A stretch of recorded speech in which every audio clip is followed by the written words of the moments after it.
പിതാവിൻ്റെയും പുത്രൻ്റെയും പരിശുദ്ധാത്മാവിൻ്റെയും നാമത്തിൽ ആമേൻ. പരിശുദ്ധ ദൈവമാതാവിൻ്റെ കരം പിടിച്ച് ദൈവപിതാവിനെ മുഖാഭിമുഖം കാണുവാൻ ഈ ഭൂമിയിലായിരുന്നുകൊണ്ട് മരിയൻ ഉടമ്പടി എടുത്തുകൊണ്ട് കൂടുതൽ വിശ്വസ്തയോടെ തീക്ഷ്ണതയോടെ മരിയൻ ഉടമ്പടി നിബന്ധനകൾ പാലിച്ചു മുന്നേറാൻ ഉതകുന്ന ലിവിങ് ഓറക്കിൾസ് ജീവവചസ്സുകൾ എന്ന വലിയ ശുശ്രൂഷയുടെ 61ാമത്തെ എപ്പിസോഡിലേക്ക് എല്ലാവരെയും ദൈവനാമത്തിൽ സ്വാഗതം ചെയ്യും. ഇന്ന് നമ്മൾ സാക്ഷ്യ വചന വിശകലനത്തിനായി എടുത്തിരിക്കുന്നത് ആലപ്പുഴയിൽ നിന്ന് തന്നെയുള്ള ചെത്തി എന്നുള്ള സ്ഥലത്തു നിന്നുള്ള ഒരു മകളുടെ ശ്രേയ എന്ന മകളുടെ വലിയൊരു സാക്ഷ്യമാണ്.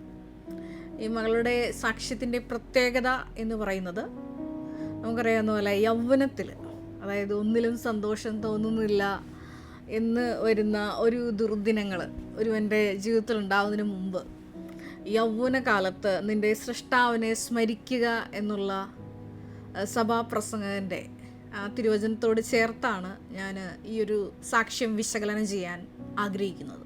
എൻ്റെ പേര് ശ്രേയ, ഇതെൻ്റെ അമ്മ പേര് പ്രഭ, എൻ്റെ പപ്പ പേര് ജാക്സൺ, എൻ്റെ അനിയൻ ആരോൺ. ഞങ്ങൾ ചെത്തി സെൻറ്റ് ജോസഫ് ഇടവക അംഗമാണ്. ഈ മകളുടെ സാക്ഷ്യം തുടങ്ങുന്നത് ഇപ്രകാരമാണ്. ഈ മകൾക്ക് ഞാൻ നേരത്തെ പറഞ്ഞതുപോലെ യൗവനകാലത്ത് കർത്താവിനോട് ചേർന്ന് നിൽക്കാൻ ഒരു ജീവിത സാഹചര്യം, അതുമല്ലെങ്കിൽ ഒരു സാഹചര്യത്തിൻ്റെ സമ്മർദ്ദം, ആ ജീവിത സാഹചര്യങ്ങളിൽ വന്നിട്ടുള്ള ഒരു സാഹചര്യത്തിൻ്റെ സമ്മർദ്ദം ഈ മകള് അനുഭവിക്കുകയാണ്. വേറൊന്നുമല്ല, ഈ മകളുടെ ശ്രേയയുടെ സ്വന്തം അമ്മയ്ക്ക് ഓവറിയിലൊരു സിസ്റ്റ് ഉണ്ട്. 1 വർഷത്തോളം മെഡിസിനൊക്കെ ചെയ്തിട്ടും യാതൊരു മാറ്റമൊന്നും ഉണ്ടായില്ല. സർജറി വേണം എന്ന് പറഞ്ഞിരിക്കുന്ന ഒരു ജീവിതാവസ്ഥ. നമുക്കറിയാം, കുടുംബത്തിൽ നമ്മുടെ വേണ്ടപ്പെട്ടവർക്ക്, പ്രിയപ്പെട്ടവർക്ക് ഒരു മാറാത്തൊരു അസുഖം ഉണ്ട് എന്ന് പറയുമ്പോൾ തീർച്ചയായിട്ടും ദൈവസ്നേഹമുള്ള ഒരു ദൈവ പൈതലിനെ സംബന്ധിച്ചിടത്തോളം അവരുടെ ഉള്ളിലൊരു ആത്മഭാരം തോന്നും. അത് എല്ലാവർക്കും തോന്നണമെന്ന് നിർബന്ധമൊന്നുമില്ല. കാരണം ഞാൻ ഒരുപാട് ക്യാൻസർ രോഗികളുടെ മക്കളെയൊക്കെ കണ്ടിട്ടുണ്ട്. അപ്പോൾ ചിലവരെ സംബന്ധിച്ചിടത്തോളം അവർ എന്നോട് ഇങ്ങനെ ചോദിക്കും, കൃപാസനത്തിൽ വന്ന ജോസഫ് അച്ഛനെ കാണാൻ പറ്റുമായിരിക്കും അല്ലേ? അപ്പോൾ അമ്മയ്ക്ക് ഗുരുതരമായ ക്യാൻസറാണെന്ന് ഓർക്കണം. പക്ഷേ ഈ മക്കൾ അത് അവരുടേതായ ഒരു പെയിൻ എടുത്തുകൊണ്ട് മരിയൻ ഉടമ്പടി എടുക്കാനോ, അതുമല്ലെങ്കിൽ ഇപ്പോൾ മക്കൾ അല്ലെങ്കിൽ സഹോദരങ്ങൾ വഴിതെറ്റി പോയിട്ടുണ്ടെങ്കിൽ അവർക്ക് വേണ്ടി ഒന്ന് ഒരു ഉടമ്പടി എടുത്ത് പ്രാർത്ഥിക്കാനോ അല്ലെങ്കിൽ ഒരു ത്യാഗം അനുഷ്ഠിക്കാനൊന്നോ കുടുംബത്തിലുള്ളവർ ചിലപ്പോൾ തയ്യാറാകാറില്ല. അത് ഓരോരുത്തരുടെയും ദൈവസ്നേഹത്തിൻ്റെ ഒരു വ്യാപ്തി അനുസരിച്ചിരിക്കും. അതുകൊണ്ടാണ് ഞാൻ അങ്ങനെ പറഞ്ഞത്. അപ്പോൾ ഈ മകളെ സംബന്ധിച്ചിടത്തോളം നമുക്കറിയാം, പരിശുദ്ധാത്മാവ് വന്ന് നിറയുമ്പോഴാണ് ഒരു വ്യക്തിക്ക് ദൈവസ്നേഹം ഉള്ളിൽ തോന്നുന്നത്. മറ്റുള്ളവരുടെ വിഷമങ്ങൾ സ്വന്തം വിഷമങ്ങളാക്കി, അതുമല്ലെങ്കിൽ പ്രാർത്ഥനയുടെ വിഷയമായിട്ട് അനുഭവിക്കുക അല്ലെങ്കിൽ തോന്നുക. അപ്പോൾ ഈ മകൾക്ക് ഈ അമ്മയുടെ ഒരു വലിയ വിഷയം മകൾക്ക് ഒത്തിരി സങ്കടം ഉണ്ടാക്കി. അതാണ് ഈ മകളെ ഉടമ്പടിയിലേക്ക് അടുപ്പിച്ചത്. അപ്പോൾ ഈ മകൾ പറയുന്നുണ്ട്, 5:30 എന്നൊരു സമയം, നമുക്കറിയാം ടീനേജറാണ്, അതുപോലെ 20 വയസ്സ് കഴിഞ്ഞൊരു മകളായിരിക്കാം ചിലപ്പോൾ. ബിടെക്ക് ഒരു അവസാന ഇപ്പോൾ ബിടെക്ക് കഴിഞ്ഞ് സാക്ഷ്യം പറയുകയാണ് മകൾ. അപ്പോൾ തീർച്ചയായിട്ടും 20 വയസ്സിൻ്റെ മകളുണ്ട്. അപ്പോൾ ഈ പ്രായത്തിലുള്ള യുവാക്കൾ നിങ്ങൾക്കറിയാം, മിക്കവരും 5:30 എന്നൊരു സമയം കാണുന്ന മക്കൾക്ക് തീരെ കുറവായിരിക്കും. എല്ലാവരും അങ്ങനെയാണെന്നല്ല ഞാൻ പറഞ്ഞത്. ഒട്ടുമിക്ക ഭവനങ്ങളിലും ഇതേപോലെ ലേറ്റ് നൈറ്റ് ഭക്ഷണങ്ങളും അതുപോലെ തന്നെ സിനിമകളും ആവശ്യമില്ലാത്ത സംസാരങ്ങളൊക്കെ കാരണം ഒരുപാട് മക്കളുടെ ലൈഫ് ഇങ്ങനെ വളരെ ഡിസ്റ്റർബ്ഡ് ആയിട്ട് പോകുന്നുണ്ട്. അപ്പോൾ ഈ മകളെ സംബന്ധിച്ചിടത്തോളം ഈ മകൾക്കറിയാം, ഞാനൊരു 5:30 എന്നൊരു ടൈം കണ്ടിട്ടില്ല. അപ്പോൾ അതുകൊണ്ട് മരിയൻ ഉടമ്പടി എടുത്താൽ ഇത് എങ്ങനെ എനിക്ക് പൂർത്തീകരിക്കാൻ പറ്റും, ആ ഒരു ഭയം ഈ മകൾക്കുള്ളത് കൊണ്ട് ഈ മകൾ സാക്ഷ്യം പറഞ്ഞു തുടങ്ങുന്ന ഇപ്രകാരമാണ്. ആദ്യം ഞാൻ 3 മാസം ഒരു ട്രയൽ ഉടമ്പടി നടത്തിയെന്നാണ് ശ്രേയ പറയുന്നത്. ഉടമ്പടി എടുക്കാൻ ആഗ്രഹമുണ്ടെങ്കിലും താമസിച്ച് നിന്നത് എനിക്ക് പാലിക്കാൻ പറ്റുമെന്ന് അറിയില്ലായിരുന്നു. കാരണം രാവിലെ 5:30 എഴുന്നേൽക്കണം. ഞാൻ ഇതുവരെ അത്രയും നേരത്തെ എല്ലാ ദിവസവും എഴുന്നേൽക്കുന്ന ആളല്ല. എൻ്റെ എക്സാം ടൈമിൽ പോലും ഞാൻ രാവിലെ 5:30 എഴുന്നേൽക്കാറില്ല, ആ ഒരു ടൈമിൽ എഴുന്നേൽക്കാറില്ല. അതുകൊണ്ട് തന്നെ ഉടമ്പടി എടുത്ത് എല്ലാ ദിവസവും കൃത്യമായി പാലിക്കാൻ പറ്റുമെന്ന് എനിക്കറിയില്ലായിരുന്നു. അതുകൊണ്ട് തന്നെ ഉടമ്പടി എടുക്കുന്നതിനൊരു 3 മാസം മുൻപേ ഞാൻ രാവിലെ 5:30 എഴുന്നേറ്റ് പ്രത്യക്ഷീകരണ പ്രാർത്ഥന ചൊല്ലി പ്രാർത്ഥിക്കുമായിരുന്നു. അത് കഴിഞ്ഞ് പിന്നീട് എല്ലാ ദിവസവും അച്ഛൻ്റെ ടോക്കുകൾ കാണുമായിരുന്നു. അങ്ങനെ എനിക്ക് എല്ലാ ദിവസവും രാവിലെ പള്ളിയിൽ പോകാനുള്ള അനുഗ്രഹം ലഭിച്ചു. അപ്പോൾ ട്രയലൊക്കെ വിജയിച്ചു. ഈ മകൾ 5:30 ഒന്ന് എഴുന്നേറ്റ് പ്രാർത്ഥിച്ചൊക്കെ നോക്കി. ഇറ്റ്സ് ഓക്കെ, അത് തനിക്ക് പ്രൊസീഡ് ചെയ്യാൻ പറ്റുന്നുണ്ട് എന്നറിഞ്ഞപ്പോൾ ഈ മകൾ ഉടമ്പടി എടുത്തു. ആ മകളുടെ ആത്മഭാരത്തിൻ്റെ ആ ഒരു വിഷയം പരിശുദ്ധ അമ്മ ഉടമ്പടി വഴിയായിട്ട് ഏറ്റെടുക്കുന്നുണ്ട്. ഈ മകളെ ഒരു പുതിയ സൃഷ്ടിയാക്കി പരിശുദ്ധ നമ്മുടെ പ്രത്യേക മധ്യസ്ഥ വഴിയിട്ട് ഈ മകൾക്ക് ഒരു രൂപാന്തരീകരണം സംഭവിക്കുന്നുണ്ട്. എൻ്റെ വിഷയം ഇതൊന്നുമല്ല. ഞാൻ ആദ്യമേ പറഞ്ഞു തന്ന വിഷയം ഇതാണ്. അതായത് നിങ്ങളുടെ യൗവനകാലത്ത്, അതുമല്ലെങ്കിൽ ചെറുപ്പകാലത്ത് നിങ്ങൾക്ക് ഇതേപോലെ ഒരു സാഹചര്യത്തിൻ്റെ പ്രാർത്ഥിക്കാൻ, അല്ലെങ്കിൽ ആത്മഭാരത്തോടെ വിഷമിക്കാൻ, അല്ലെങ്കിൽ കുടുംബത്തിൻ്റെ ഒരു ഉത്തരവാദിത്തങ്ങൾ സ്വയം ഏറ്റെടുക്കേണ്ട ഒരു ബാധ്യത, ഇങ്ങനെയുള്ള വിഷമസന്ധികളല്ല ശരിക്കും പറഞ്ഞാൽ അത് ദൈവം നമ്മളെ ഈശോ കൂടുതൽ സ്നേഹിക്കുന്നതുകൊണ്ട് ചില സാഹചര്യ സമ്മർദ്ദങ്ങൾ തരുമ്പോൾ അത് പരിശുദ്ധാത്മാവിൽ വിവേചിച്ചറിയാനും ദൈവത്തോട് കൂടുതൽ അടുക്കാനുള്ള ആ ഒരു വലിയ തുറവിയാണ്, അതുമല്ലെങ്കിൽ ഒരു ക്ഷണമാണെന്ന് തിരിച്ചറിയണം എന്നാണ് ഞാൻ ആദ്യമായിട്ട് പറയാൻ ആഗ്രഹിക്കുന്നത്. ഇതിനെപ്പറ്റി ഞാൻ ഈ ദിവസങ്ങളിലെല്ലാം ഇങ്ങനെ ചെറുതായിട്ട് ധ്യാനിച്ചൊരു വിഷയം, ഒരുപാട് വചനങ്ങൾ എല്ലാ ദിവസവും ധ്യാനിക്കുന്നുണ്ടെങ്കിലും ഞാൻ ഈ ദിവസങ്ങളിൽ ആഴമായി ധ്യാനിച്ചത് വിലാപങ്ങളുടെ പുസ്തകത്തിൽ നിന്നുള്ള ഒരു തിരുവചന ഭാഗമാണ്. വചനം മറ്റൊന്നുമല്ല, അതായത് യൗവനത്തിൽ നുകം വഹിക്കുന്നത് നല്ലതാണ്. ഇതാണ് വചനം. വിലാപങ്ങൾ 3-ാം അധ്യായം 27-ഉം 28-ഉം തിരുവചനങ്ങൾ. യൗവനത്തിൽ നുകം വഹിക്കുന്നത് മനുഷ്യന് നല്ലതാണ്. അവിടുന്ന് അത് അവൻ്റെ മേൽ വയ്ക്കുമ്പോൾ അവൻ ഏകനായി മൗനമായിരിക്കട്ടെ. അതായത് യൗവനത്തിൽ നുകം വഹിക്കുന്നത് ഒരു വ്യക്തിയെ സംബന്ധിച്ചിടത്തോളം അവന് നല്ലതാണ്. അവനത് വഹിക്കുമ്പോൾ അവൻ ഏകനായി മൗനമായിട്ടിരിക്കട്ടെ. ഈ ഒരു വചനത്തിന് ആഴമായിട്ടുള്ള അർത്ഥങ്ങളുണ്ട്. പരിശുദ്ധ അമ്മ ഈ ഒരു സ്പിരിച്വാലിറ്റിയുടെ നമ്മുടെ മാതൃകയാണ്. ഈശോയുടെ അമ്മ എല്ലാം ഹൃദയത്തിൽ സംഗ്രഹിച്ചു അതേപ്പറ്റി ധ്യാനിച്ചുകൊണ്ടിരുന്നു. ലൂക്കായുടെ സുവിശേഷം 2-ാം അധ്യായം 19-ാം തിരുവചനത്തിലും 2-ാം അധ്യായം 51-ാം തിരുവചനത്തിൽ നമ്മൾ വായിക്കുന്ന തിരുവചന ഭാഗത്തിൽ, അതായത് ബഹുമാനപ്പെട്ട അച്ഛൻ പറയാറുണ്ട്, അതായത് വലിയ ടെൻഷൻസ് നമ്മുടെ ജീവിതത്തിൽ വരുമ്പോൾ പരിശുദ്ധ അമ്മ ചെയ്ത ആ ഒരു ആധ്യാത്മിക അഭ്യാസം എന്ന് പറയുന്നതാണ് എല്ലാം ഹൃദയത്തിൽ സംഗ്രഹിച്ച് അതേപ്പറ്റി ധ്യാനിച്ചു കൊണ്ടിരുന്നു. ഇത് നമ്മളെ സംബന്ധിച്ചിടത്തോളം നമ്മൾ പ്രാക്ടീസ് ചെയ്യേണ്ട ഒരു കാര്യമാണ്.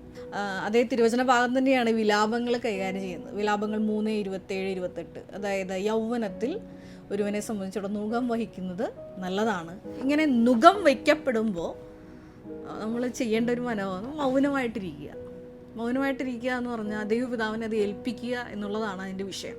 ഇപ്പം ഞാൻ പറഞ്ഞു വന്നത് പ്രകാരമാണ് ഈ മകളെ സംബന്ധിച്ചിടത്തോളം, ശ്രേയെ സംബന്ധിച്ചിടത്തോളം അവൾക്കൊരു സാഹചര്യത്തിന് സമ്മർദ്ദം കൊടുക്കുന്നത് ഈ അമ്മയുടെ ഓവേറിയൻ സിസ്റ്റം എന്നുള്ളൊരു വിഷയമാണ്. പക്ഷേ അത് ദൈവസ്നേഹത്തോടെ എടുത്തപ്പോൾ ആ മകളെ ദൈവപിതാവ് ഉയർത്തിയത് ഈ സാക്ഷ്യപീഠത്തിലേക്കാണ്. മകള് സാക്ഷ്യം പറഞ്ഞു തുടങ്ങുന്നത് ഈ അമ്മയുടെ വിഷയത്തിലോട്ടാണെങ്കിലും പിന്നീട് മകൾ പറയുന്നുണ്ട്, അതായത് ബിടെക്കിൽ അതായത് ജോയിൻ ചെയ്ത അന്ന് മുതൽ ഇന്ന് വരെ 65-70 ആ ഒരു റേഞ്ചിലാണ് ഈ മകളുടെ മാർക്ക് ഈ മകൾക്ക് ലഭിച്ചിരുന്നു. പക്ഷേ ഉടമ്പടിക്ക് ശേഷം ഈ മകൾക്ക് നല്ല ഡിസ്റ്റിങ്ഷനോട് കൂടി, അതായത് നോട്ട് ബൈ മെറിറ്റ് വർക്ക് ചെയ്യാൻ തുടങ്ങി. പിന്നെ ഈ മകൾ പറയുന്നുണ്ട്, പിന്നെ കോഴ്സ് കഴിഞ്ഞിട്ട് ഞാൻ ഒരുപാട് ആപ്ലിക്കേഷൻസ് അയച്ചായിരുന്നു ജോലിക്ക് വേണ്ടിയിട്ട്. എല്ലാം റിജക്ഷൻസ് തന്നെയായിരുന്നു. ആ സമയത്ത് റിക്രൂട്ട്മെൻറ്റും വളരെ കുറവായിരുന്ന ഒരു ടൈമായിരുന്നു. എന്നാലും വരുന്ന എല്ലാത്തിലും എനിക്ക് അപ്ലൈ ചെയ്യാൻ പറ്റുന്ന എല്ലാത്തിലും ഞാൻ അപ്ലൈ ചെയ്യുമായിരുന്നു. പക്ഷേ റിജക്ഷൻസ് തന്നെയായിരുന്നു. ആ ഒരു ടൈമിൽ എനിക്ക് ഇവിടെ വന്ന് ബഹുമാനപ്പെട്ട ജോസഫ് അച്ഛനെ കണ്ട് ബ്ലെസ്സിങ്സ് കിട്ടാനുള്ളൊരു അനുഗ്രഹമുണ്ടായി. അച്ഛൻ എന്നോട് പറഞ്ഞു വിശ്വാസപ്രമാണം ചൊല്ലി ഒരു നമ്പർ മനസ്സിൽ വിചാരിക്കാൻ. അച്ഛൻ തന്നെ ആ നമ്പർ എന്നോട് ഇങ്ങോട്ട് പറഞ്ഞു. ആ നമ്പർ 14 എന്നായിരുന്നു. ഞാൻ മനസ്സിൽ കണ്ട നമ്പറും 14 തന്നെയായിരുന്നു. അച്ഛൻ എന്നോട് പറഞ്ഞ നമ്പറും സെയിം തന്നെയായിരുന്നു, 14 തന്നെയായിരുന്നു. ആ നമ്പർ പറഞ്ഞിട്ട് എൻ്റെ മുഖത്തോക്കി ചിരിച്ചിട്ട് പറഞ്ഞു ധൈര്യമായിട്ട് പൊക്കോളാൻ പറഞ്ഞു. അപ്പോൾ ഈ 14 എന്നുള്ളൊരു സംഖ്യാ സന്ദേശത്തിൻ്റെ വലിയ പൂർത്തീകരണം ഈ മകൾ പറയുന്ന പ്രകാരമാണ്. എൻ്റെ രണ്ട് ജോലിയും കിട്ടിയത് രണ്ടും MNCയിലാണ്. രണ്ടും ഇൻ്റർവ്യൂ ഡേറ്റ് 14 ആയിരുന്നു. ആ 14 തന്നെയാണ് എനിക്കിവിടെ അച്ഛൻ എന്നോട് പറഞ്ഞ ആ ഒരു ഡേറ്റ്. ഞാൻ മനസ്സിൽ വിചാരിച്ച ഡേറ്റും 14 തന്നെയാണ്. അങ്ങനെയും എനിക്ക് അടയാളം തന്ന മാതാവ് അനുഗ്രഹിച്ചു. പിന്നെ മകള് ഈശോയോട് സ്വകാര്യമായിട്ട് പറഞ്ഞിരുന്നു ബുധൻ ദിവസമായിരിക്കണം എനിക്ക് ജോലി കിട്ടേണ്ടത്. ഈ 2 MNC നിങ്ങൾക്ക് ഓഫർ ലെറ്റർ കിട്ടുന്നുണ്ട്. അപ്പോൾ ഈ 14 എന്നുള്ള സംഖ്യാസന്ദേശം അങ്ങനെ ആ മകളുടെ ജീവിതത്തിൽ പൂർത്തിയാക്കാൻ. പിന്നീട് മകൾ പറയുന്നുണ്ട് സുഗന്ധാഭിഷേകം. ആദ്യം എനിക്കറിയത്തില്ല സുഗന്ധാഭിഷേകം എന്താണെന്ന്. അപ്പോൾ ആ മകൾ വീണ്ടും പറയുന്നുണ്ട് ഈശോയോട്, ഇത് സുഗന്ധാഭിഷേകം പരിശുദ്ധ അമ്മയുടെ സുഗന്ധമാണെന്നുണ്ടെങ്കിൽ ഒരു തവണയോടെ എനിക്ക് തരണം. അങ്ങനെ സുഗന്ധാഭിഷേകം ഈ മകൾക്ക് കിട്ടുന്നുണ്ട്. പിന്നെ ഈ മകൾ പറയുന്നുണ്ട്, അതായത് സാക്ഷ്യം പറഞ്ഞില്ലെങ്കിലുള്ളൊരവസ്ഥ. അതായത് മത്തായി 10:32 തിരുവചനം അനുസരിച്ച് മനുഷ്യരുടെ മുമ്പിൽ അതിനെ ഏറ്റുപറയുന്നതിനെ സ്വർഗ്ഗസ്നായ പിതാവിൻ്റെ മുമ്പിൽ ഞാൻ ഏറ്റുപറയും.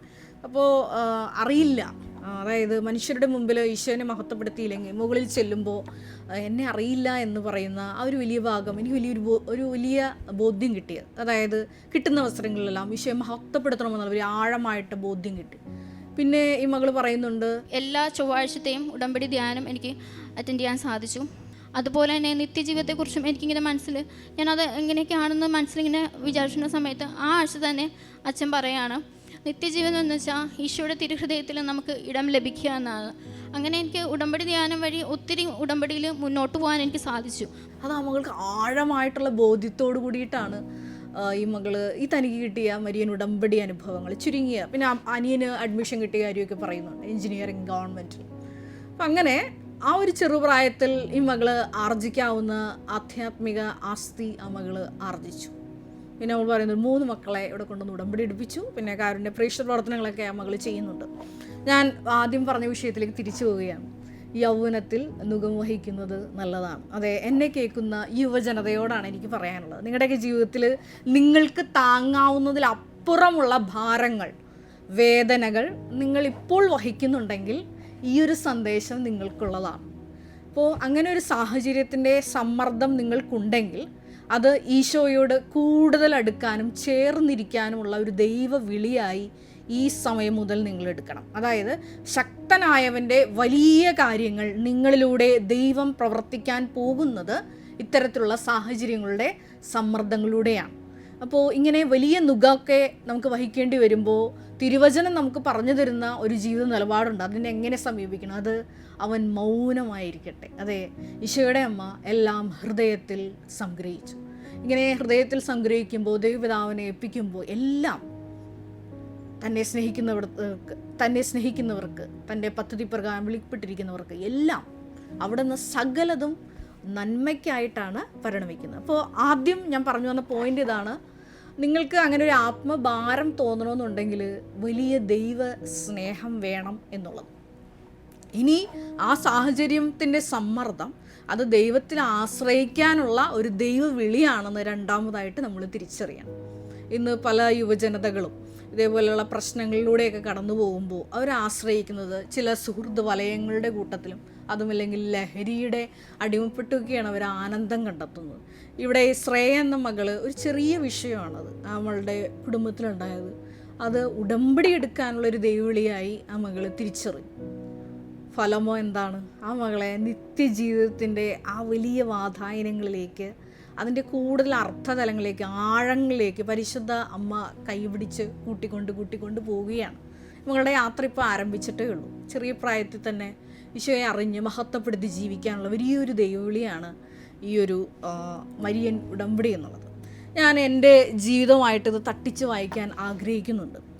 ഞാൻ +2 പാസ്സായി കഴിഞ്ഞപ്പോൾ എനിക്ക് വലിയൊരു സാഹചര്യത്തിൻ്റെ സമ്മർദ്ദം ഉണ്ടായി. മറ്റൊന്നുമല്ല, ഞാൻ കുഞ്ഞുനാൾ മുതൽ നന്നായി പഠിക്കുന്ന ഒരു സ്റ്റുഡൻ്റായിരുന്നു.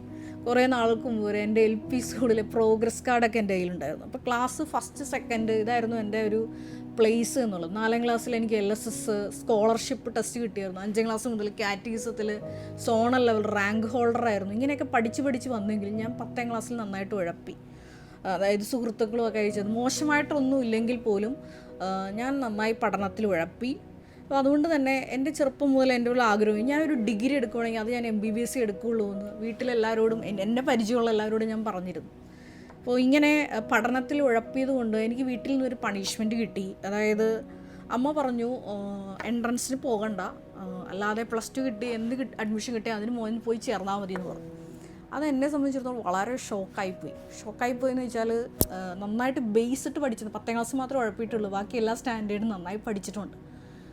അപ്പോൾ അത്യാവശ്യം എല്ലാം ലാംഗ്വേജും എല്ലാം സെറ്റാണ്. പക്ഷേ കാര്യങ്ങളറിയാം, എല്ലാ വിഷയങ്ങൾക്കും ബേസുണ്ട്. പക്ഷെ അമ്മ ഇങ്ങനെ ഒരു തീരുമാനം എടുത്തു. ഞാനത് തകർന്നുപോയി. എന്നെ ആ സമയത്ത് സപ്പോർട്ട് ചെയ്യാനൊന്നും ആരും ഉണ്ടായിരുന്നില്ല. അതായത് ഇങ്ങനെയല്ല, ഈ മകൾക്ക് ഇങ്ങനെ ഡിറക്റ്റ് ചെയ്യണം എന്നൊന്നും പറയാൻ ആരും ഉണ്ടായിരുന്നില്ല. അങ്ങനെ +2 കഴിഞ്ഞു. ഞാൻ ഇതേപോലെ കേരള എൻട്രൻസ് വഴിയാണ് BSc നഴ്സിംഗ് അഡ്മിഷനൊക്കെ കിട്ടുന്നത്. അപ്പോൾ അങ്ങനെ ഇതേപോലെ പെരുമ്പാവൂരിൽ ഒരു കോളേജിൽ, സാൻജോ കോളേജിൽ അഡ്മിഷനൊക്കെ കിട്ടി. അപ്പോൾ ഈ അഡ്മിഷൻ കിട്ടിയപ്പോൾ എൻ്റെ മനസ്സിൽ ഇതൊന്നും അക്സെപ്റ്റ് ചെയ്യാൻ പറ്റുന്നില്ല. കാരണം കുഞ്ഞുനാൾ മുതലുള്ള ആഗ്രഹമായിരുന്നു, പഠിക്കാനുള്ള ബുദ്ധിയുണ്ട്, കഴിവുണ്ട്. പക്ഷേ എന്നെ ഇതേപോലെ ഒന്ന് ട്രാക്ക് ചെയ്യാനോ ആ സമയത്തൊന്ന് സപ്പോർട്ട് ചെയ്യാനൊന്നും എനിക്ക് ആരും ഉണ്ടായിരുന്നില്ല. അപ്പോൾ കിട്ടിയ അഡ്മിഷന് പോയില്ലെങ്കിൽ അതോടുകൂടി പഠനം ഒരു ക്വസ്റ്റ്യൻ മാർക്ക് ആയതുകൊണ്ട് നമ്മൾ കിട്ടിയ അഡ്മിഷന് പോകണമെന്നാണല്ലോ വീട്ടിൽ പറഞ്ഞേക്കണം. അങ്ങനെയാണ് അഡ്മിഷൻ എടുക്കുന്നത്. പക്ഷേ നിങ്ങളത് മനസ്സിലാക്കണം. ഞാനന്ന് ഈ BSc നഴ്സിങ്ങിന് അഡ്മിഷൻ എടുക്കുന്ന സമയത്ത് ഒരു കാര്യം ചെയ്തായിരുന്നു. എൻ്റെ വീട്ടിൽ സ്വന്തമായിട്ട് നമുക്കറിയാം, നമ്മുടെ പ്രതിഷ്ഠ ബൈബിള് വീട്ടിലുണ്ടാവും. ഞാൻ എൻ്റെ ഇടവകപ്പള്ളി പോയി സ്വന്തമായിട്ട് അന്നൊരു ബൈബിള് വാങ്ങിച്ചു. അതായത് എനിക്ക് 18 വയസ്സുള്ളപ്പോൾ. അതാണ് എൻ്റെ ആത്മീയ ജീവിതത്തിൻ്റെ ആദ്യ യാത്ര എന്ന് ആരംഭിക്കുന്നത്. അതിന് മുമ്പേ ആത്മീയ ജീവിതത്തിൻ്റെ വലിയ യാത്രകളൊക്കെ ഉണ്ട്, കൊന്ത ഒരുപാട് ചൊല്ലും എന്നുണ്ടെങ്കിലും പുതിയൊരു ജീവിതത്തിലേക്ക് ഞാൻ അന്ന് പ്രവേശിക്കുന്നത് എൻ്റെ ഈ 18-ാം വയസ്സിലാണ്. അങ്ങനെ ഇടവകയിൽ നിന്ന് ഒരു ബൈബിള് വാങ്ങിച്ചു സ്വന്തമായിട്ട്. അതിൽ പേരൊക്കെ ഇന്ന് എൻ്റെ കയ്യിൽ ആ ബൈബിളുണ്ട്. അപ്പം ഞാനിന്ന് ഓർക്കുന്നുണ്ട്, BSc നഴ്സിംഗ് കാലഘട്ടം തീരുമ്പോൾ, അതായത് ഞങ്ങളുടെ കോഴ്സ് 4 വർഷമാണ്. ഈ 4 വർഷം കഴിഞ്ഞപ്പോൾ എനിക്ക് വലിയൊരു ആധ്യാത്മിക ആസ്തിയുണ്ട്. എന്താണെന്ന് വെച്ചാൽ അന്ന് വരെ ജീവിതത്തിൽ ഞാൻ ബൈബിൾ മുഴുവൻ വായിച്ചു കഴിഞ്ഞിട്ടില്ല. പക്ഷേ ഈ ഒരു സഹന സാഹചര്യത്തിൻ്റെ സമ്മർദ്ദം ഈശോ തന്നതുകൊണ്ട് ഞാൻ 2 കാര്യങ്ങൾ ചെയ്തു. 2 കാര്യങ്ങളല്ല, 3 കാര്യങ്ങൾ ചെയ്തു. ഒന്ന്, ഈ ബൈബിൾ എല്ലാ ദിവസവും ഉൽപ്പത്തി മുതൽ ആഴത്തിൽ ധ്യാനിച്ച് ഈശോയെ സ്നേഹിച്ച് വായിക്കാൻ തുടങ്ങി. നിങ്ങൾ പറഞ്ഞാൽ വിശ്വസിക്കില്ല, BSc നഴ്സിംഗ് കോഴ്സ് കഴിഞ്ഞപ്പോൾ എൻ്റെ ബൈബിൾ ധ്യാനവും തീർന്നു. അതായത് ഞാൻ വെളിപാട് മുഴുവൻ മൊത്തം പഠിച്ചു കഴിഞ്ഞു. ധ്യാനിച്ച് ആഴത്തിൽ ഈശോയെ സ്നേഹിച്ച് പഠിച്ചു കഴിഞ്ഞു. മറ്റ് 2 കാര്യങ്ങൾ ഞാൻ ചെയ്തത് പ്രകാരമാണ്. ഞാൻ ആഴ്ചവട്ടങ്ങളിൽ കുമ്പസാരി, ഞാൻ ഡേ സ്കോളറായിട്ടാണ് പഠിച്ചത്. അപ്പോൾ അതുകൊണ്ട് തന്നെ ഞാൻ വീട്ടിൽ വന്ന് പോകണതുകൊണ്ട് തീർച്ചയായിട്ടും എനിക്ക് കുമ്പസാരിക്കാനുള്ള, എൻ്റെ ഇടവപ്പള്ളിയിൽ കുമ്പസാരിക്കാനുള്ള സൗകര്യം എനിക്കുണ്ടായിരുന്നു. അപ്പോൾ ഞാൻ മാക്സിമം 2 വീക്സുള്ള എടുക്കുകയുള്ളൂ, ഞാൻ കുമ്പസാരിക്കുമായിരുന്നു. 3-മതായിട്ട് ഞാൻ ചെയ്ത കാര്യം, എൻ്റെ കൺമട്ടത്ത് ആര് വിഷമിപ്പിക്കുന്ന, അതുമല്ലെങ്കിൽ തിന്മയുടെ സാഹചര്യങ്ങൾ നിലനിൽക്കുന്ന ഏതെല്ലാം വിഷയങ്ങളുണ്ടോ അതെല്ലാം ഞാൻ ഡയറിയിൽ എഴുതിയിട്ട് പ്രാർത്ഥിക്കാൻ തുടങ്ങി. ഈ 3 നടപടികൾ ചെയ്തപ്പോൾ എന്താ സംഭവിച്ചതെന്ന് ഞാൻ പറഞ്ഞുതരാം. 4-ാം വർഷം BSc നഴ്സിംഗ് പഠിച്ചുകൊണ്ടിരിക്കുന്ന സമയത്ത് എൻ്റെ ഇടവകപ്പള്ളിയിൽ നിന്ന് തന്നെ എനിക്ക് ഒരു കൃപാസനം പത്രം കിട്ടി. അത് ഞാൻ ഇന്നും ഓർക്കുന്നുണ്ട്. 2010 നവംബർ മാസം. അന്ന് ബഹുമാനപ്പെട്ട VP ജോസഫ് അച്ഛൻ എഴുതിയിരുന്ന ഒരു എഡിറ്റോറിയൽ ഇപ്രകാരമാണ്: വിട കൊണ്ടവരെക്കുറിച്ച് ചില വീണ്ടും വിചാരങ്ങൾ. അപ്പം അതിനകത്ത് ബഹുമാനപ്പെട്ട അച്ഛൻ പറഞ്ഞിരുന്ന ഒരു കാര്യം ഇതാണ്: നമ്മുടെ ജീവിതത്തിലെ സഹന സാഹചര്യങ്ങൾ അത് ഈശോയുടെ നാമത്തിൽ എടുക്കുമ്പോൾ, അതായത് കൃപാവര പ്രവർത്തികൾ ചെയ്യുമ്പോൾ സ്വർഗത്തിൽ വലിയ പദവിയാണ് നിങ്ങൾക്ക് ലഭിക്കാൻ പോകുന്നത്. ഇത് കേട്ടിട്ട് എനിക്ക് ആനന്ദം കൊണ്ട് ഞാൻ തുള്ളിച്ചാടി. കാരണം എനിക്കിഷ്ടമില്ലാത്ത കോഴ്സിന് എൻ്റെ വീട്ടുകാരെ നിർബന്ധിച്ച് പഠനം മുടങ്ങും എന്നുള്ള പേടിയിലാണ് ഞാൻ ഈ BSc നഴ്സിംഗ് അഡ്മിഷൻ എടുക്കുന്നത്. കാരണം വേറെ ഒന്നിനും പോകണ്ടെന്ന് വീട്ടിൽ നിന്ന് പറഞ്ഞു. കിട്ടിയ അഡ്മിഷന് പോയില്ലെങ്കിൽ പഠിത്തം സ്റ്റോപ്പായിരുന്നു. അങ്ങനെ ഇരിക്കുമ്പോഴാണ് 2010 ഈ കൃപാസനം പത്രം എനിക്ക് കിട്ടുന്നത്. പിന്നീട് നടന്നതെല്ലാം ചരിത്രമാണ്. എൻ്റെ കോൺസക്രേഷൻ ഡേയുടെ അന്ന് ബഹുമാനപ്പെട്ട ഞങ്ങളുടെ ബിഷപ്പ് പറഞ്ഞിരുന്നു, കഴിഞ്ഞ 15 വർഷമായിട്ട് ജോമോള് കൃപാസനം സ്പിരിച്വാലിറ്റി ഫോളോ ചെയ്ത ആളാണ്. ഞാനിതേപോലെ 2010 എൻ്റെ ആദ്യ പ്രൈമറി ദൈവവിളി കൃപാസനത്തിലോട്ട് ലഭിക്കുന്നത്. അഭിമന്യ പിതാവിനെ സംബന്ധിച്ചിടത്തോളം എൻ്റെ ആപ്ലിക്കേഷനിൽ 2012 മുതലാണ്, അതായത് എൻ്റെ കോഴ്സ് കഴിഞ്ഞു, ഇൻറ്റേൺഷിപ്പ് കഴിഞ്ഞിട്ടാണ് ഞാൻ കൃപാസനത്തിൽ ജോയിൻ ചെയ്യുന്നത്. അപ്പോൾ 2012 മുതലുള്ള പരിചയമുള്ളൂ നമ്മുടെ ബിഷപ്പിന് അറിയാൻ പാടുള്ളൂ. പക്ഷേ പരിശുദ്ധാത്മാവിനിൽ പ്രേരിതനായി അന്നത്തെ കോൺസക്രേഷൻ സെറിമണിയിൽ ഞങ്ങളുടെ ബിഷപ്പ് പറഞ്ഞത്, കഴിഞ്ഞ 15 വർഷമായിട്ട് കൃപാസനം സ്പിരിച്വാലിറ്റി ഫോളോ ചെയ്യുക. അതായത് 2010 ഞാൻ കൃപാസനത്തെ പറ്റി അറിയുന്നത്. 2025 എൻ്റെ കോൺസക്രേഷൻ നടക്കുന്നത്, കോൺസക്രേഷൻ ടു പെർപെച്വൽ വെർജിനിറ്റി. അപ്പോൾ ഞാൻ പറഞ്ഞു വന്നത് ഇപ്രകാരമാണ്: നിങ്ങൾക്ക് ഈ ഒരു നുകം നമ്മുടെ തോളിൽ വയ്ക്കുന്നതാണ്. ഒരിക്കലും നിങ്ങൾ ദൈവത്തോട് പരാതി പറയരുത്. അന്ന് എനിക്ക് കിട്ടിയ ആ ഒരു സഹന സാഹചര്യം അതൊരു പ്രാർത്ഥിക്കാനുള്ള ദൈവവിളിയായിട്ട് ഞാൻ എടുത്തപ്പോൾ ദൈവപിതാവ് എന്നെ ഉയർത്തുകയായിരുന്നു കൃപാസനത്തിലോട്ട്. ഇന്ന് ഞാൻ എപ്പോഴും പറയും, അന്ന് എനിക്ക് അമ്മയോടൊക്കെ വല്ലാത്ത പരിഭവമൊക്കെ ആയിരുന്നു. ഞാനൊന്നും പറയുമായിരുന്നു, അമ്മ എന്തിനാണ് ഇങ്ങനെ ഒരു തീരുമാനമെടുത്തത്, ഞാൻ ഇത്ര വിഷമിക്കുമല്ലേ, എനിക്കൊന്നും പഠിക്കാനുള്ള ഒരു മൈൻഡും ഉണ്ടായിരുന്നില്ല ആ സമയത്ത്. പക്ഷേ ഞാനൊരു കാര്യം ചെയ്തു. ഞാൻ പറഞ്ഞു, 4 വർഷവും ഞാൻ എല്ലാ ദിവസവും വചനം പഠിച്ചിരുന്നു, വചനം ധ്യാനിച്ചു, ഈശോയെ സ്നേഹിച്ചു. ആഴ്ചകളിൽ മാക്സിമം 2 വീക്സ് കൂടുമ്പോൾ കുമ്പസാരിച്ചു. ഒപ്പം തന്നെ മധ്യസ്ഥ പ്രാർത്ഥന നടത്തി. ഇങ്ങനെ ഒരു വിശുദ്ധിയുള്ള ജീവിതമാണ് ഞാൻ നയിച്ചത്. അതിൻ്റെ ആ ഒരു എൻഡിങ് ആണ് എനിക്ക് കൃപാസനത്തിലുള്ള എൻട്രി കിട്ടുന്നത്. ഇവിടെ കൃപാസനത്തിൽ വന്നപ്പോഴും ബഹുമാനപ്പെട്ട വി പി ജോസഫ് അച്ഛൻ എൻ്റെ തല കൈവച്ചപ്പോൾ തന്നെ അച്ഛന് കൈക്ക് ഒരു ഷിവറിങ് ഉണ്ടായി. പിന്നീട് അച്ഛനോട് ഞാൻ ഇതേപ്പറ്റി ചോദിച്ചപ്പോൾ അച്ഛൻ പറഞ്ഞു, കൃപ വന്ന് നിറയാനുള്ള സാഹചര്യം ജോമോൾക്കുണ്ടെന്ന് എനിക്ക് പരിശുദ്ധാത്മാവ് വെളിപ്പെടുത്തി തന്നു. അതുകൊണ്ടാണ് ജോമോളെ ഞാനിവിടെ അഡ്മിറ്റ് ചെയ്തത്. കാരണം ഇന്നേ വരെ നിങ്ങൾക്ക് അറിയാവുന്ന പോലെ കൃപാസനത്തിലൊരു സന്യാസ ഭവനമില്ല.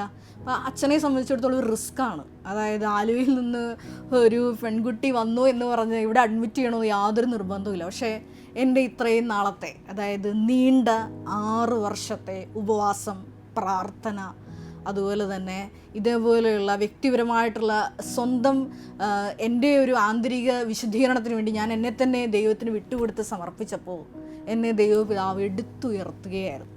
അപ്പോൾ ഞാൻ ഈ ഒരു ശ്രേയയുടെ സാക്ഷ്യത്തിലൂടെ പറയാൻ ആഗ്രഹിച്ചതൊന്നു മാത്രമാണ്. എന്നെ കേൾക്കുന്ന യുവജനതയോട് പ്രത്യേകമായിട്ട്, അല്ലാത്തവരോടും പറയാനുണ്ട്, എന്നാലും യുവജനതയോട് എനിക്ക് പ്രത്യേകമായിട്ട് പറയാനുള്ളത്, നിങ്ങളുടെ ആ ഒരു ഏജിന് അപ്പുറത്തുള്ള ഒരു സഹനം, അതായത് കഠിനമായ സഹനം. എന്നെ സംബന്ധിച്ചിടത്തോളം അത് അതികഠിനമായ ഒരു സഹനമായിരുന്നു.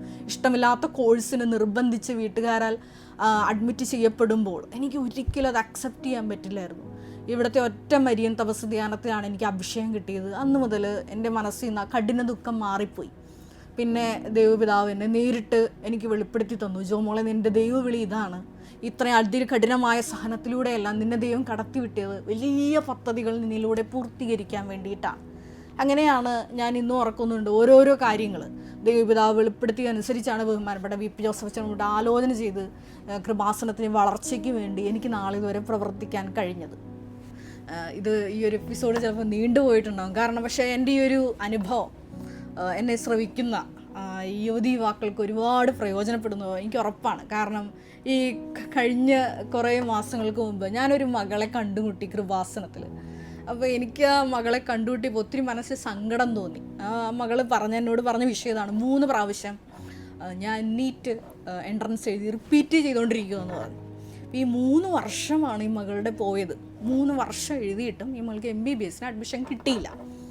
ഇത് കേട്ടപ്പോൾ എൻ്റെ മനസ്സിൽ ഈ മകളിത് ഷെയർ ചെയ്തുകൊണ്ടിരുന്നപ്പോൾ തന്നെ എൻ്റെ മനസ്സിലോട്ട് യോഹന്നാൻ്റെ അവസാനത്തെ അധ്യായത്തിലെ തിരുവചന ഭാഗം പരിശുദ്ധാത്മാവ് ജസ്റ്റ് ഇങ്ങനെ ഫ്ലാഷ് അടിച്ച് കാണിച്ചു തന്നു. വേറൊന്നുമല്ല, അതായത് പ്രായമായപ്പോൾ പത്രോസിനോട് പറഞ്ഞൊരു സംഭവമാണ്, നിനക്കിഷ്ടമില്ലാത്ത സ്ഥലത്തോട്ട് അരമുറക്കി നിന്നെ മറ്റുള്ളവർ കൊണ്ടുപോകും എന്നുള്ളത്. അതെ, ജീവിതത്തിൽ നിങ്ങൾക്ക് ഇഷ്ടമില്ലാത്ത വിഷയങ്ങളിലേക്ക് ദൈവപിതാവ് നിങ്ങളെ മനഃപൂർവ്വം തള്ളിവിടുമ്പോൾ, അതികഠിനമായ കുരിശുകൾ നിങ്ങളുടെ തോളിൽ വെച്ച് തരുമ്പോൾ ഈശോ നമ്മളോട് പറയുന്നൊരു വാക്കതാണ്, നീ അതിനോട് തർക്കിക്കാതെ ബഹളം വയ്ക്കാതെ ഈശോയുടെ ഹിതത്തിന് നിന്നെ തന്നെ വിട്ടുകൊടുക്കണം. അപ്പോൾ വൻ പദ്ധതികൾ ദൈവം നിന്നിലൂടെ പൂർത്തീകരിക്കും. ഞാനതിനൊരു ഉദാഹരണമാണ്. ആ സമയത്ത് ഞാൻ ഈശോയോട് ഒരിക്കലും ചോദിച്ചിട്ടില്ല ഇങ്ങനെയൊക്കെ എന്തുകൊണ്ട് സംഭവിച്ചു. നമ്മുടെ ചെറുപ്രായമുണ്ടല്ലോ, 18 വയസ്സിൽ നമുക്കതിനെ പ്രത്യേകിച്ച് വീട്ടിലുള്ളവരോട് പ്രത്യേകിച്ച് അങ്ങനെ ഒരു വാക്ക് തർക്കം നടത്താനുള്ളൊരു കപ്പാസിറ്റി ഒന്നും നമുക്കില്ല. അപ്പോൾ അവർ പറയുന്നതെന്തോ അത് നമ്മൾ അനുസരിക്കും. പക്ഷേ എന്നെ തക്ക സമയത്താണ്, ഞാൻ പറഞ്ഞില്ലേ 4-ാം വർഷം എത്തി തന്നെ ദൈവപിതാവ് എനിക്ക് ഇങ്ങോട്ടൊരു കോള് തന്നു. 15 വർഷം കഴിഞ്ഞ 13 വർഷം നേരിട്ട് ബഹുമാനപ്പെട്ട വി പി ജോസഫ് അച്ഛൻ്റെ തണലിൽ ആർക്കും അങ്ങനെ ഒരു സൗഭാഗ്യം കിട്ടിയിട്ടില്ല. അതായത് എല്ലാ ദിവസവും എന്നോണം ബഹുമാനപ്പെട്ട വി പി ജോസഫ് അച്ഛനുമായിട്ട് ഒരു ആത്മീയ ഉപദേശം കിട്ടാനും അച്ഛൻ്റെ തണലിൽ വളരുവാനും ഒക്കെ വലിയൊരു കൃപ എനിക്ക് കിട്ടി. അതെല്ലാം ഈശോ ഒരുക്കി വെച്ചതാണ്. ആ കഠിന ദുഃഖത്തിൻ്റെ സമയത്തും ഈശോയോട് മറുതലിക്കാതെ ആ മുഖം ഈശോയുടെ നാമത്തിൽ എടുത്തപ്പോൾ എനിക്ക് ദൈവപിതാവ് തന്ന വലിയൊരു പ്രതിഫലമാണ്. അതിനു മുമ്പും ഒരുപാട് ചരിത്രങ്ങളുണ്ടെങ്കിലും ഇത് ഇമ്മീഡിയറ്റ് എൻ്റെ കൃപാസനത്തിലോട്ടുള്ള എൻട്രിയുടെ ഒരു ഹിസ്റ്ററിയാണ്. ഒരു നിമിഷം നമുക്ക് കണ്ണുകളടയ്ക്കാം. ഈശോയെ, ശ്രേയയുടെ സാക്ഷ്യത്തിലൂടെ നീ ഞങ്ങളോട് പഠിപ്പിക്കുകയായിരുന്നു കൃപാസനത്തിലോട്ട് വരാനുള്ള ഒരു സാഹചര്യത്തിൻ്റെ സമ്മർദ്ദം കിട്ടുമ്പോൾ അത് ദൈവപിതാവിൻ്റെ നേരിട്ടുള്ള വിളിയാണെന്ന് നീ തിരിച്ചറിയണമെന്നും, അങ്ങനെ വിളി ലഭിച്ചാൽ ഇങ്ങോട്ട് വന്ന് തീർച്ചയായിട്ടും പരിശുദ്ധ അമ്മയുടെ കരം പിടിച്ച് വലിയൊരു യാത്ര നീ പരാതികളില്ലാതെ നടത്തണമെന്നും നീ ഞങ്ങളോട് സംസാരിക്കുകയായിരുന്നു. ലൂക്കായുടെ സുവിശേഷം 2:19-51 തിരുവചനം അനുസരിച്ചുകൊണ്ട് ഈശോയെ, വലിയ ജീവിതത്തിൻ്റെ സഹനത്തിൻ്റെ സാഹചര്യ സമ്മർദ്ദങ്ങൾ ഉണ്ടാകുമ്പോൾ എല്ലാം ഹൃദയത്തിൽ സംഗ്രഹിച്ച് ദൈവപിതാവിൻ്റെ ഇഷ്ടത്തിന് നമ്മളെ തന്നെ വിട്ടുകൊടുത്തുകൊണ്ട് ഈശോയെ നിൻ്റെ ഹിതത്തിന് പൂർണ്ണമായി വഴങ്ങിക്കൊണ്ട് ദൈവത്തിൻ്റെ ഹിതം ഞങ്ങൾ നടപ്പാകുവോളം ഈശോയെ നിൻ്റെ ചാരെ തന്നെ ആയിരുന്നുകൊണ്ട്, ദൈവസ്നേഹത്തിലായിരുന്നുകൊണ്ട് ഞങ്ങളെയും അമ്മയുടെ സ്വന്തം കുഞ്ഞുങ്ങളാക്കി വളർത്തണമേ എന്ന് ഞങ്ങൾ ഒരു നിമിഷം പ്രാർത്ഥിക്കുന്നു. കർത്താവായ ക്രിസ്തു വഴി ഞങ്ങൾ സമർപ്പിക്കുന്ന പ്രാർത്ഥന കേട്ടുകൊള്ളണമേ. Ave Maria. നമ്മുടെ കൃപാസനം പ്രത്യക്ഷീകരണ സന്നിധാനത്തിൽ ബഹുമാനപ്പെട്ട VP ജോസഫ് അച്ഛനോടൊപ്പം സമർപ്പിതരായി ശുശ്രൂഷ ചെയ്യാൻ ആഗ്രഹിക്കുന്ന സഹോദരങ്ങൾ, ഏറെ പ്രത്യേകമായിട്ട് +2 ഡിഗ്രി പാസ്സായ മക്കളുണ്ടെങ്കിൽ തീർച്ചയായിട്ടും താഴെ കാണുന്ന ഇമെയിൽ അഡ്രസ്സിൽ കോൺടാക്റ്റ് ചെയ്യുക. നിങ്ങളുടെ CV അയയ്ക്കുക. തീർച്ചയായിട്ടും പരിശുദ്ധ അമ്മയുടെ പ്രത്യക്ഷീകരണത്തിൻ്റെ സാക്ഷികളായി ജീവിക്കുവാൻ നിങ്ങൾക്കൊരു ആന്തരിക ബോധ്യം, അതുമല്ലെങ്കിൽ ദൈവപിതാവ് നിങ്ങളെ വിളിക്കുന്നു എന്ന് നിങ്ങൾക്ക് ബോധ്യപ്പെടുന്നുണ്ടെങ്കിൽ തീർച്ചയായിട്ടും ഞങ്ങളെ കോൺടാക്റ്റ് ചെയ്യുക. എല്ലാവരെയും ദൈവം അനുഗ്രഹിക്കട്ടെ.